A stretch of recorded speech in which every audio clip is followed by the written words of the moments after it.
Aksesi TV1 redaksiyasına Cəlilabad rayonunun Fəthullah Qışlaq kənd sakini Talih Əmirzadənin şikayətləri daxil olunub. Cəlilabad rayonunun kiçik məmurlarının düzgün şəkildə işlərini icra etməmələri vətəndaşların narazılığına səbəb olunur. Səsləndirdi İbrahimova Əfsanə. Deməli Cəlilabad rayonunun Ağdaş Səbədi Fəthullah. Bunlarla Allah evin yıxsın. Bunlarla başarmalı deyil. Deməli mən buradan öz xəttimdir. Bunu ürşətdən cibimdən pul almışdım, çəkmişdim. Nəysə zamkanı qırıldı. Gətdilər bu işığı çəkdilər. Qulaq as. Çəkib, əzəb eləyib. Qonşumdur, verib əzəb eləyib. Bura bax. Mən evdə olanda tapşırdım, mənim xəttimi heç kim əlim vurmasın. Gəlib qeyri-qanuni mənim işığımı uğrayıb, çəkib. Yaxşı eləyib. Ona bax. Sən dövlət sənə şunu versin, vətəndaşa işıq çəkir. Niyə çəkmirsən? Bu bir. İkincisi, gəl bura. Deməli işığı çəkib, kəsib.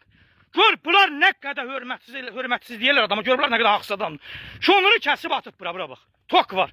Mən getdim indi oradan aldım. Həm mənim bu uşağımı tok vurdu kim cavab verəcək? Bura bax, buna bax. Buna bax. Sən canım buna bax, bura bax. Qoşub oğurlayıb işıqçılar oradan onu. Gəlib burada bax, bura bax. Bura bax. Bunu kim kəsib? Allah onun evin yıxsın. Bura bax. Kəsib bax. Bunu niyə atsan mənim səfərimə? Bunu niyə atsan bura? Hana baxır ha bu dövlət?